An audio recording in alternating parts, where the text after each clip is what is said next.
사도행전을 읽으면 흥미진진합니다. 가슴이 뜁니다. 여러분 한 자리에 앉아서 사도행전을 처음부터 끝까지 읽어보신 적이 있습니까?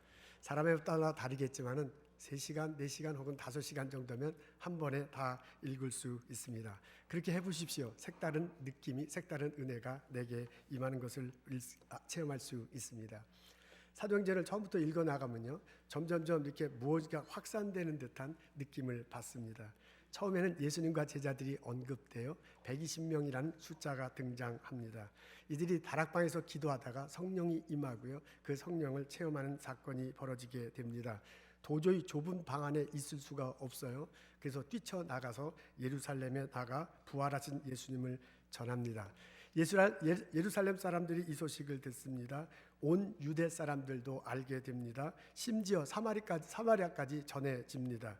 이 복음의 소식이 소아시아까지 전파되더니 로마 제국 전체로 퍼져 나갑니다. 여러분, 잔잔한 물 위에 돌이 딱 떨어지면 이렇게 쫙 원이 생기잖아요.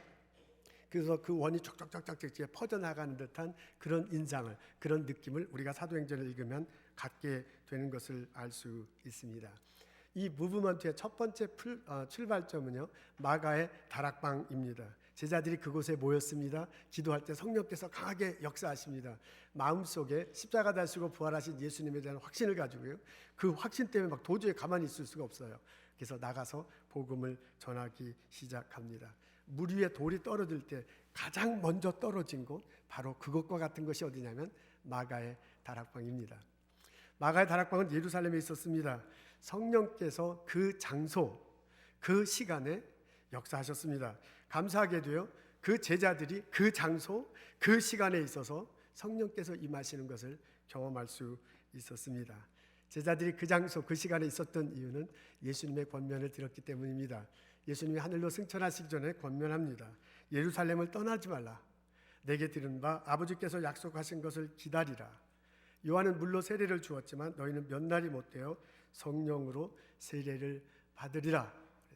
땅 끝까지 가기 전에요, 소아시아로 이렇게 가기 전에, 여러분 사마리아로 가기 전에, 예루살렘으로 가기 전에 그들에게 꼭 필요한 것이 있었습니다. 그게 뭐냐면 다락방에서 성령이 임재하시는 것을 체험하는 것입니다. 그 다락방이 어디에 있었냐면 예루살렘, 너희가 예루살렘을 떠나지 말라 하신 그 예루살렘에 있는 다락방이었습니다. 그렇다고 보면요, 예수님 떠나고 난 다음에 제자들이 가장 먼저 해야 될 것이 뭐냐면 예루살렘을 떠나지 않는 것입니다. 그렇다고 볼 때 사도행전 전체의 놀라운 역사의 가장 큰 가장 먼저 된 출발점은 어디냐면 예루살렘을 떠나지 않는 것입니다. 그렇다고 보면 제자들에게 있어서 가장 중요한 것은 무엇이었냐면 예루살렘을 떠나지 않는 것이었습니다. 예수님 간곡한 부탁에도 불구하고요, 예수를 따르던 많은 사람들이 예수님 승천하시고 난 다음에 예루살렘을 떠난 듯 여겨집니다. 우리가 사도행전 1장을 그냥 한눈에 읽어보면 120명이 예수님 승천하실 때 120명 정도의 사람들이 있었구나, 그리고 그 120명 정도의 사람들이 다락방에 모였구나 라는 그런 인상을 받습니다. 근데 사도행전 1장으로 읽고 또 읽고 읽고 또 읽고 이렇게 해보면 그 숫자가 이게 120명보다는 더 많은 숫자가 있었을 거구나 라고 그렇게 추측을 할 수 있습니다. 고린도전서 15장에 보면 예수님 부활하시고 난 다음에 바울이 예수님 부활을 증거하면서 이런 내용의 말씀을 전합니다. 예수님이 부활하셔서요, 베드로에게 나타나셨다, 제자들에게 나타나셨다, 그리고 500여 형제에게 일시에 나타나셨다, 그리고 만삭되지 못한 나 바울에게도 나타났다라고 그렇게 말하는 것을 알 수 있습니다. 예수님 부활을 체험한 사람이요, 형제들이 500명이래요. 그렇다고 보면 자매들은 여기 포함되어 있는 게 아니잖아요. 그러면 이 500명보다 훨씬 더 많은 사람들이 체험했을 것입니다. 예수를 따르는 사람들 중에 남자 형제들도 많이 있었지만 여자 형제들도 많았습니다. 누가 더 많았는가? 이거 구체적으로 말하기는 어렵지만은 대체로 보면 여자들이 더 많이 있었을 것입니다. 그리고 그때 당시에는 이 남녀 차별이 있었잖아요. 그리고 숫자를 셀 때 남성 위주로 셌습니다. 이런 여러 가지 그때 당시의 문화나 환경들 여건을 볼 때 500명보다는 훨씬 더 많은 숫자의 사람들이 거기에 있었을 것입니다.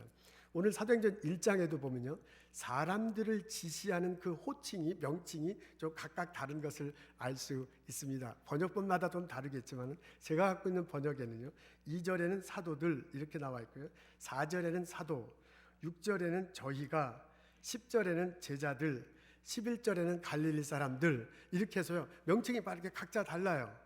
이런 여러 가지를 놓고 볼 때 120명보다는 훨씬 더 많은 숫자의 사람들이 있었겠구나라고 그렇게 생각이 듭니다. 얼마나 몇 명이나 있었는지는 잘 모릅니다.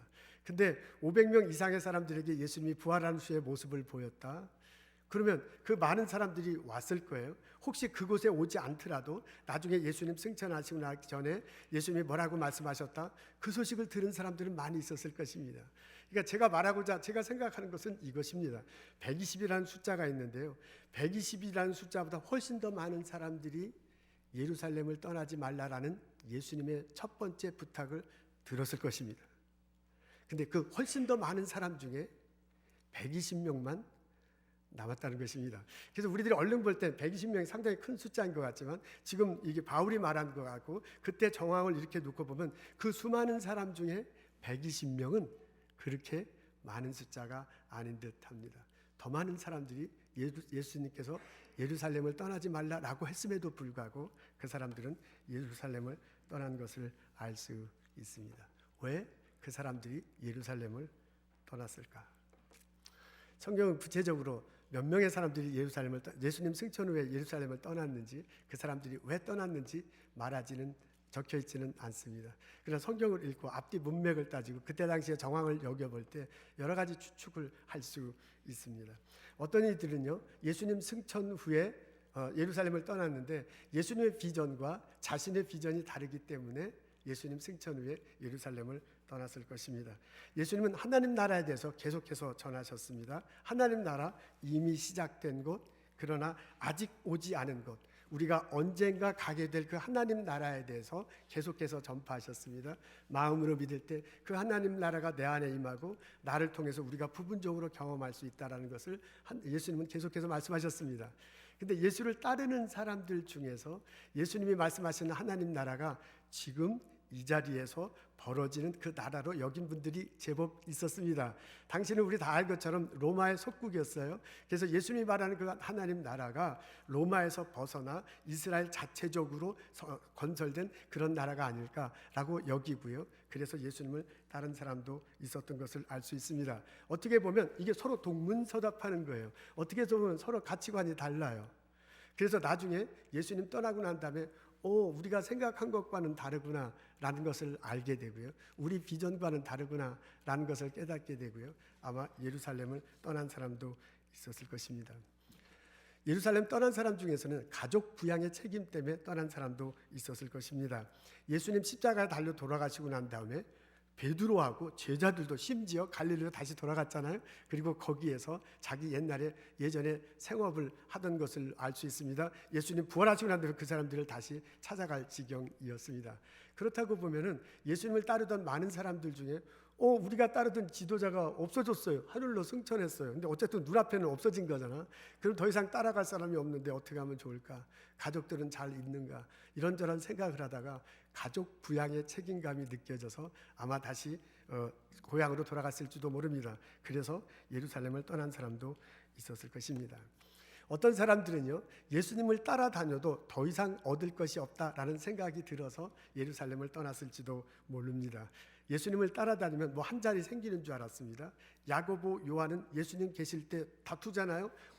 오른쪽 왼쪽 막 이러면서 제자들과 다투는 장면 볼 수 있습니다. 그래서 예수님이 왕이 될 거다. 그러고 난 다음에 좌의정 우의정, 예수님이 왕은 아니어도 이스라엘 이끌어가는 어떤 대단한 지도자가 되면 그러면 나도 한 자리, 이렇게 생각했었습니다. 근데 예수님이 승천해 버리셨어요. 눈앞에 사라졌어요. 그분이 왕이 되든 지도자가 되든 뭐가 돼야 나도 오른쪽이든 왼쪽이든 있는데 아무것도 없게 생겼어요. 그냥 복 날라버렸어. 그래서 더 이상 얻을 것이 없습니다. 시쳇말로 수지가 안 맞는 게 돼버렸어요. 그래서 훌훌 털어버리고 예루살렘을 떠났을 수도 있습니다. 어떤 사람은 아마도 이것이 가장 설득력 있는 건데 두려워서 예루살렘을 떠났을 것입니다. 많은 유대인들이 예수님을 싫어했습니다. 그래서 예수님이 십자가에 못 박혀 죽을 수밖에 없었습니다. 그렇다고 보면 예수를 따르는 사람을 좋아했을 리가 없습니다. 많은 사람들이 자기를 싫어하는데 그 싫어하는 곳에 있기는 참 어렵습니다. 그리고 우리들이 알다시피 예수를 따르는 사람들은 대부분 갈릴리나 시골 출신들이었어요. 그런 분들이 도시에 와서 생활하는 것은 몸에 잘 맞지도 않습니다. 이게 좀 불편해. 이게 좀 걱정도 돼. 두렵기도 돼. 그래서 대부분의 사람들이 떠났을 것으로 생각됩니다. 여러분 120명들이 어디에 있었냐면 다락방에 이렇게 모여 있었다고 그래요. 그럼 다락방은 우리들 집이 있는데 다락방은 그게 넓은 장소가 아닙니다. 집이 아무리 커도 얼마나 커야 120명이 다 들어갈 정도가 되겠습니까? 다락방은 다락방입니다. 그래서 다락방에 120명이 있었다면 그냥 추측컨대 생각컨대 아주 좁은 장소에 120명이 이렇게 그냥 꽉 있었을 거야. 왜 그 좁은 장소에 120명이 이렇게 몰려 있었겠습니까? 이 사람들이 불편해. 뭔가 두려워. 뭔가 걱정스러워.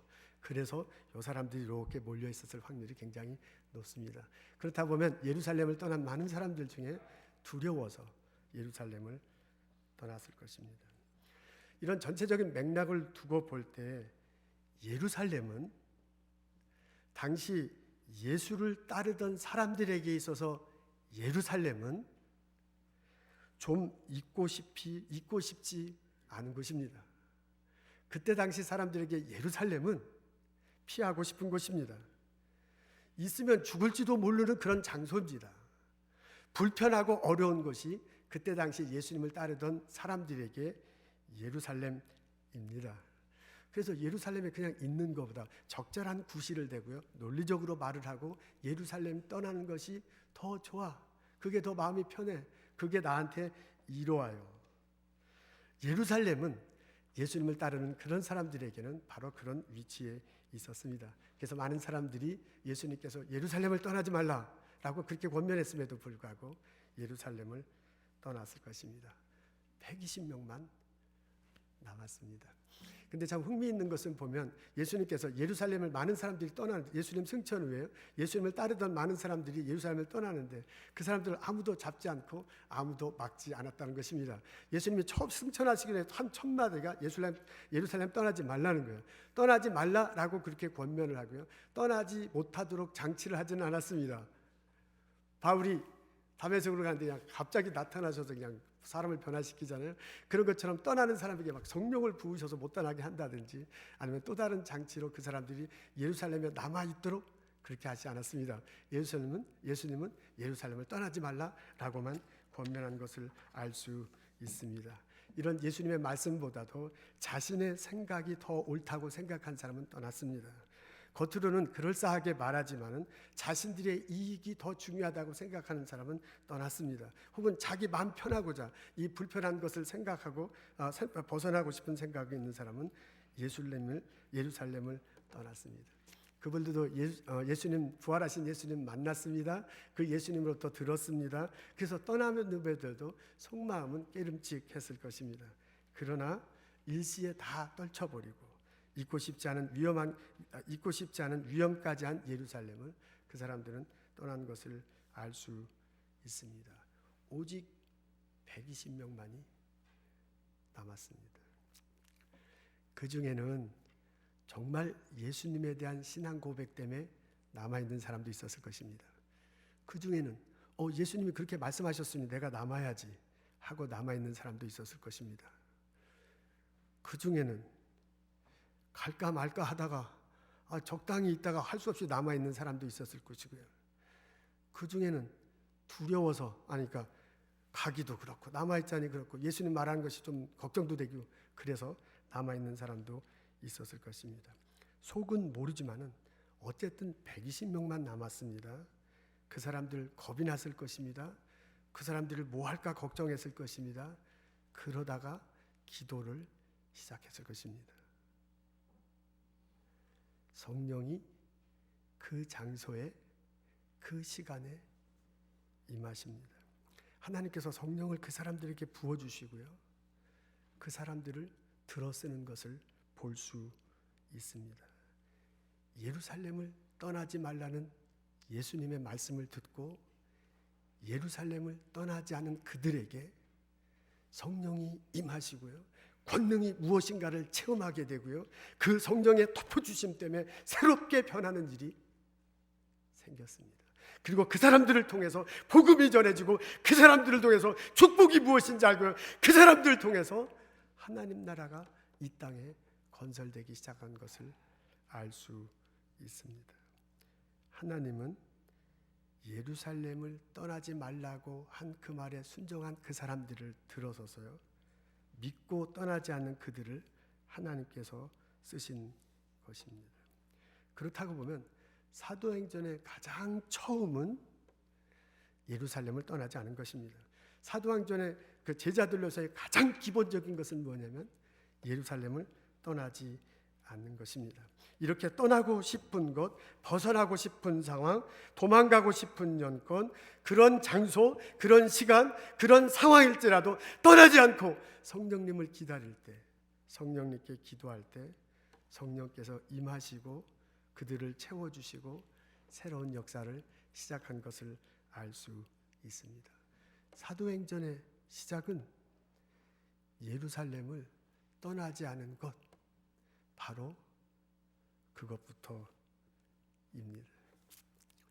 여러분, 사람이 살면서 빵빵 좋은 일만 터지면 얼마나 좋겠습니까? 항상 기쁨이요, 항상 건강이요, 항상 넉넉해, 언제나 누구나 누구로부터 사랑만 받으며 살면 얼마나 좋겠습니까? 그러나 우리가 이제까지 살아오면서 알고 경험하는 건데 항상 인생이 그렇게 좋은 일만 터지지 않습니다. 분홍빛 색깔로 가득 찬 인생이면 좋겠지만 그런 때도 있지요. 잿빛 색깔로 가득 찬 그런 때도, 그 시기도, 그런 인간관계도, 그런 장소도 있는 것을 알 수 있습니다. 도망가고 싶은 상황, 떨쳐버리고 싶은 사건, 그냥 훌훌 떠나버리고 싶은 곳, 생각하고 싶지도 않은 사람과의 갈등, 그 관계, 이런 것들 우리 인생 도처에 깔려 있습니다. 적어도 우리들 매일의 삶 속에서요, 예수님의 제자들이, 예수님을 따르는 사람들이에게 있어서 예루살렘과 같은 그런 곳, 그런 시간, 그런 때, 그런 장소, 그런 사람들과 인간관계가 우리들에게도 있는 것을 알 수 있습니다. 그런 내게, 오늘의 본문을 하나님께서 내게 해주시는 말씀이라고 들을 때 예수님이 내게 말씀해 주십니다. 너의 예루살렘을 떠나지 말거라. 집안이 경제적으로 여유가 있으면 참 좋겠지만은 항상 그렇지는 않잖아요. 생활에 항상 쪼들리고 우리를 힘들게 해. 쥐꼬리 많은 월급 가지고 살아가는 것이 참으로 힘듭니다. 한 달 한 달 그렇게 살아가다가 사는 게 지쳐버렸습니다. 그럼 나도 좀 돈 좀 벌어보자 하고 취직도 하잖아요. 근데 직장 잡는 것도 쉽지 않고 직장을 잡는다고 해도 그만큼 월급이 많은 것도 아닙니다. 비즈니스를 시작해봐도 여전히 어렵기는 마찬가지입니다. 이래도 힘들고 저래도 힘들고 경제적으로 쪼들리기 시작하면 인생이 참 우울합니다. 이런 때 이것저것 다 귀찮잖아요. 그냥 내팽개치고 아무데나 혼자 가서 살고 싶습니다. 훌훌 떨어버리고 일어나서 그냥 떠나버리고 싶은 그런 때가 있습니다. 바로 그것이 나에게 있어서 예루살렘입니다. 여러분, 일터에서, 직장에서, 학교에서, 연구소에서 모든 일이 다 잘 되면 얼마나 좋겠어요. 그럼 우리 얼굴이 한참 환하게 이렇게 비춰졌을 거야. 근데 나 연구소에서, 학교에서, 일터에서, 직장에서요, 내 마음대로 잘 안 돼. 좋은 일도 있죠. 기쁜 일도 있죠. 남한테 자랑하고 싶은 일도 있어. 그러나 남에게 말 못하는 고민, 좌절, 이런 것들이 참 많습니다. 일의 결과가, 연구 결과가 내가 생각한 것만치 나지 않을 때 우리는 괴롭습니다. 나의 동료가 나보다 훨씬 잘 나가는 것을 볼 때 우리는 고통스럽습니다. 나보다 사업을 늦게 시작했는데 나는 지금 요거 하나 갖고 있는데 막 여러 개 사업을 운영하는 또 다른 사람을 보면 힘이 빠집니다. 힘 빠지는 정도가 아니라 그냥 성질 바락나죠. 직장 상사가 나를 푸시합니다. 후배가 나를 치고 올라옵니다. 세상은 빠르게 돌아가. 근데 나는 나 혼자 여기서 그냥 맴맴맴 도는 것 같은 그런 상황에서 있는 나 자신을 발견할 수 있습니다. 이러지도 못하고 저러지도 못해. 어떻게 돌파구를 찾을 수가 없어요. 그 막 바빠서 그 바쁜 시간에 막 흘러서 이렇게 살아가고 왔는데 이게 지금 내가 제대로 사는 건가? 그런 때가 있잖아요. 그때 보면 이 벽에 그 그림이 그려져 있는데 그 저기 있잖아요. 남태평양 쫙 야자수 쫙 있고요. 너무너무 우리 추운 겨울에 딱 보면 와, 저 가고 싶은데 그런 사진 있잖아요. 그 사진 속으로 도망가고 싶어. 아, 차라리 여기를 떠나면 얼마나 좋을까. 저기서 혼자 살면 진짜 파라다이스겠지 라는 생각이 들 때가 있습니다. 그게 바로 그 시간이 바로 그 인간관계가 바로 나에게 예루살렘입니다. 여러분, 신앙생활도 참 만만치 않습니다. 신앙생활 재밌을 때는 얼마나 재밌어요. 담임 목사 보기만 해도 은혜가스러워요. 근데 그런 경우가 참 많지 않잖아요. 신앙이라는 게 좋을 때도 있지만 식어버릴 때도 있습니다. 처음 예수 믿을 때 열기는 사라졌습니다. 예배 드릴 때 감동, 그게 언제 얘기야. 찬양할 때 벅찬 기쁨 들어본 적이 없어. 내가 어떤 신앙생활을 해도 메마른 상태에서 신앙생활하는 것을 볼 수 있습니다. 그때 담임 목사 쳐다보세요. 이거 완전히 이제 저 사람이 어떻게 담임 목사인가 그렇게 싶습니다. 함께 신앙생활하는 이들의 허점만 보여요. 누군가의 불평이 크게 들리고 나의 비판이 더 크게 내 속에서 소리치고 있습니다. 봉사해 주십시오라는 소리 들으면 얼마나 부담스러운지 몰라요. 못하겠다고 말 못하는 나 자신이 막 더 싫어. 그냥 이러지도 못하고 저러지도 못하고 살아가는 내가 얼마나 절망스럽습니까? 내가 붙들고 내가 소중히 여기고 이것은 하나님께서 내게 주신 말씀이다. 이 말씀 붙들고 내가 살아간다라고 붙들었던 그 말씀이 얼마나 드라이해요. 이게 그 말씀인가? 성경 속에 있는 활자에 지나지 않는 그런 때가 있습니다. 잠시라도 떠나고 싶어. 잠시라도 도망가고 싶어. 바로 그때, 바로 그 시간, 바로 그 인간관계가 나에 있어서 예루살렘입니다.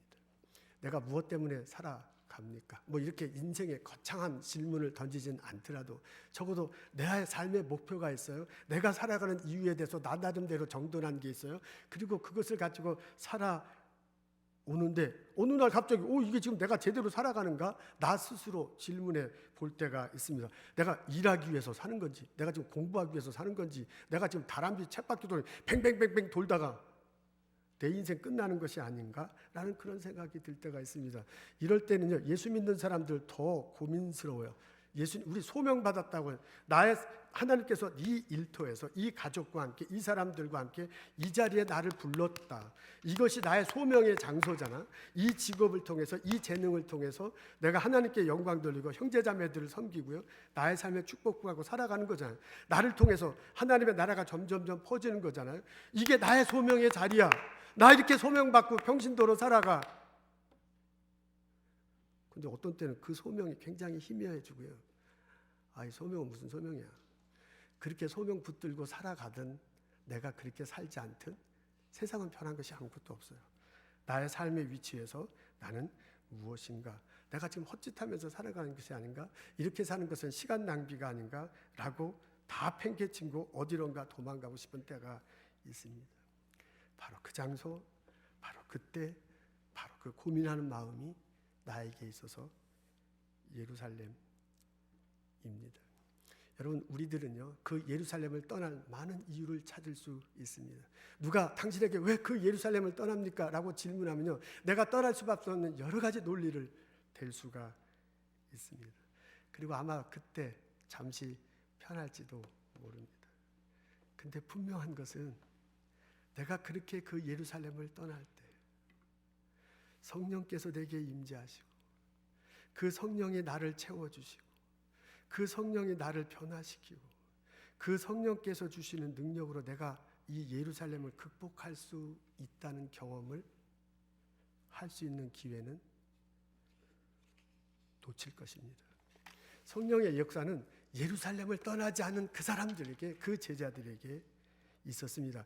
예루살렘을 떠나지 말라는 예수님의 말씀을 하나님께서 내게 해주시는 말씀이라고 듣고서요, 예루살렘을 떠나지 않고 다락방에 모인 120명의 성도들에게 성령이 임하셨습니다. 그들을 채워주셨습니다. 그에게 은사를 주시고, 그들에게 능력을 주시고, 그들에게 새로운 비전을 주시고요, 그들에게 마음의 확신을 주시고요, 나가서 예수를 전하게 하셨습니다. 나가서 복된 삶이 어떤 것인가를 누리고 체험하고 다른 사람들에게 나누어 주게 했습니다. 여러분, 나의 예루살렘을 떠나지 마십시오. 차라리 그 장소에, 그 시간에, 그 인간관계, 그 고통스러운 사람들과의 모습 속에서 기도하십시오. 성령님 임하시옵소서. 내가 이거 헤쳐나갈 수가 없습니다. 주께서 도와주시지 않으면, 은혜와 사랑으로 헤쳐나가면 나는 여기서 죽습니다 라고 성령님께 기도하고 초청할 때, 성령이 그 나의 예루살렘의 시간에, 성령이 그 나의 예루살렘의 장소에, 그 성령이 나의 예루살렘의 그 관계 속에, 그 성령이 나의 예루살렘의 프로젝트 위에 임하실 것입니다. 예수님이 승천하시기 전에 뭐라고 말씀하셨냐면, 내가 승천하고 난 후에 보혜사 성령을 보내실 것이다 라고 그렇게 말씀하셨습니다. 내가 떠나는 것이 너에게 유익하다. 내가 떠나가지 않으면 보혜사가 너에게 오지 않을 것이다. 가면 내가 그를 너희에게 보낼 것이다 라고 말하셨습니다. 여러분, 우리가 예수를 그리스도로 고백할 때 이미 성령님께서 내 안에 계십니다. 성령님께서 그렇게 나를 도와주시고 인도하셔서 내가 예수님을 그리스도로 고백할 수 있는 거예요. 내가 예수를 그리스도로 고백할 때 성령님이 내 안에 오셔서 내 안에 안주하고 계십니다. 근데 그 성령님이 우리가 고통스러워할 때, 우리가 좌절스러워할 때, 우리가 어떻게 할지 몰라 그냥 막 배는, 우리가 어떻게 할지 몰라 벌러덩 넘어졌을 때 우리를 위해서 기도해 주신다고 하잖아요. 우리와 함께 하시는 곳에서 기도해, 성령도 우리 연약함을 도우시나니 마땅히 우리가 빌 바를 알지 못하나 오직 성령이 말할 수 없는 탄식으로 우리를 위해서 간구하는데, 우리 옆에 있고요, 우리를 기도하는데 너 힘들구나가 아니라 말할 수 없는 탄식으로 해요. 나의 탄식 정도가 아니라 내가 탄식으로 말하지 못하는 것도 성령께서 아시고 말할 수 없는 탄식으로 나를 위해서 기도하신다고 말합니다. 그 성령이 나를 도우신대요. 그 성령이 내가 갈 길을 알려주시고요, 그 성령이 예수님의 말씀을 생각나게 하신다고 합니다. 그분을 의지해야 될 것입니다. 이 말씀을 붙잡아야 할 것입니다. 나의 예루살렘에서 내가 할 일은 나의 예루살렘을 떠나지 않고 하나님을 바라보고 하나님께 기도하는 것입니다. 성령님 오시옵소서. 성령님 채워주옵소서. 성령님 변화시켜 주옵소서. 성령님 내게 권능을 주옵소서. 내가 이 예루살렘을 극복할 수 있도록 축복하옵소서. 에스텔라 마이어스는요, 중앙아프리카 공화국의 선교사였대요. 38년 동안 선교 사역을 하셨습니다. 미국인이고 이제 간호사이셨는데, 간호사 사역을 주로 이제 간호사 사역을 하셨는데, 그러면서 한 것 중에 하나가 성경을 번역하는 것이었답니다. 신약 성경을 그날 이제 이분이 그 중앙아프리카 공화국에서 카레 피플, 카레족, 제가 제대로 발음하는지는 모르지만 하여간 제가 읽을 땐 카레예요. 카레족 사람들이 쓰는 족장, 그 족 언어로 신약 성경을 번역하는 사역을 하셨다고 합니다. 그래서 1940년도에 그 카레족을 위해서 신약 성경을 번역했습니다. 근데 그 신약 성경을 번역하는 과정 중에 있었던 일화를 적어놓은 걸 제가 읽었습니다. 이분이요, 보혜사 성령이라는 단어를 그 카레족 언어로 번역해야 되는데, 뭐라고 번역해야 되는지 이게 좀 잘 감이 안 서는 거예요. 우리 영어 번역도 약간 다르지만 보혜사, helper, the spirit, 이렇게 보혜사 성령, helper, the spirit, 이게 뭐 번역법마다 약간 다르지만 이렇게 돼 있는 것을 그 나라, 그 민족, 그 족속, 카레족 언어로 해야 되는데, 성령 앞에 그 보혜사를 뭐라고 번역해야 되는지가 가물가물한 거예요. 그래서 자기를 돕는 원주민 사역자들이 있잖아요. 이제 그분들한테 상황을 설명했습니다. 요 보혜사 성령이라는 그 말을 번역해야 되는데, 보혜사, 헬퍼를 뭐라고 번역해야 될지 모르겠다. 그러면서요, 보혜사라는 게 성령께서 임하셔서 우리를 도와주시는 거다. 성령께서 우리를 장려하시고 우리를 권위하시고 도와주시고 안위하시고 인도하시는 거다. 그런 뜻이 내포된 거다. 그래서 그 보혜사 성령이라고 해야 되는데, 성령이라는 단어는 알겠는데 그 보혜사를 뭘로 번역하면 좋을지 모르겠다라고 물어봤대요. 그랬더니요, 함께 했던 원주민 사역자들이 뭐라 하냐면, 그런 상황일 때 우리들은 뭐라고 얘기하면 우리 옆에 구부리는 이라고 그렇게 표현한대요. 이제 그 나라 말로 뭐라고 하겠죠. 근데 그 뜻이 우리 옆에서 이렇게 구부리는 이라는 그런 뜻이 있대요. 그러니까 우리가 보혜사 성령 할 때 그 나라 말로 우리 옆에 구부리는 이 성령, 이렇게 번역하면 된다는 거예요. 근데 여러분, 우리 옆에 구부리는 이 성령이 뭐야? 딱 와닿지 않잖아요. 그래서 이 선교사님도 그게 뭔 소린가 하고 이제 눈을 깜빡였던 모양이에요. 그랬더니 같이 있었던 원주민 사역자들이 설명을 합니다. 아프리카에는 외부에서 사람들이 와서 여행을 하거나 혹은 일을 할 때 짐꾼을 많이 필요로 한답니다. 이건 1930년도 40년도니까 우리 왜 다큐멘터리 같은 거 보면 짐 메고 이렇게 따라가는 사람들 있잖아요. 지금 뭐 트럭이나 집차로 하겠지만 이제 짐꾼들이 많이 있어요. 그래서 이제 외부에서 사람이 오면 여행을 갈 때 짐을 그는 이제 원주민들이 이제 짐 메고 이렇게 가는데, 보통 한 번 시작하면 2개월에서 3개월 정도 간대요. 근데 2개월 동안 3개월 동안 이렇게 계속 가다가 아무리 원주민이지만 병에 걸려요. 학질이나 이질에 걸리는 사람들이 많대요. 그럼 학질이나 이질에 걸리면 잠깐 치료는 하지만 계속 치료는 할 수 없잖아요. 아주 심한 사람들은 더 계속 치료하면 이 행군이 안 되니까 그 사람을 그냥 길바닥에 내버려두고 자기네들 간다는 거예요. 그러면 이질이나 학질을 걸려서 치료가 불가능해서 길바닥에 있는 사람은 그냥 벌러덩 누워있을 수밖에 없고, 그러다가 거의 대부분 짐승의 밥이 된다고 합니다. 근데 그 사람이 살 확률이 언제 있냐? 지나가던 사람이 쓰러져 있는 것을 보고 옆에서 이렇게 구부리고 보고, 이 사람 여기 있네? 죽었나 살았나 이렇게 보고 난 다음에 살았구나 하고 마음에 측은한 마음이 생겨서 이거 아직 살았는데 어떡할까 그러다가 이렇게 죽을 수는 없지 하고서 이 사람이 업어가지고 다음 동네에 데려다 주면 그 사람이 살 확률이 굉장히 높대요. 그 동네에서 이제 고치는 거예요. 근데 옆에서 이렇게 구부려다 보고 죽었구나, 나 귀찮은데, 그리고 그냥 가버리면 이 사람은 여기서 그냥 죽게 된다는 것입니다. 우리 옆에서 구부리는 이게 바로 그 원주민들에게는 그런 뜻이 있다는 것입니다. 이 설명을 듣고요, 이 선교사님 그래 맞아 그거다, 보혜사 성령이 바로 이거다 라고 그렇게 생각을 받아들이고요, 그 나라 말, 그 민족의 말로 한국말로 하면 우리 옆에 구부리는 이 성령, 이렇게 번역했다고 합니다. 여러분, 살아가다 보면 나에게 고통의 승과과 좌절의 어려움과 인간관계는 있습니다. 나의 예루살렘은 누구에게든지 있습니다. 나의 예루살렘을 떠나지 마십시오. 내게 육신의 고통을 주고 마음의 고통을 주고 영적인 고통을 주어서 팽개치고 싶어, 도망가고 싶어, 떨쳐버리고 싶은 바로 그 장소에서, 바로 그 시간에, 바로 그 프로젝트를 놓고, 바로 그 인간관계를 놓고 우리는 기도해야 할 것입니다. 우리가 잘 알지 못하지만 성령께서 내 마음에 오시고요, 성령께서 내 앞에 오셔서 이렇게 구부리고 보고 계셔.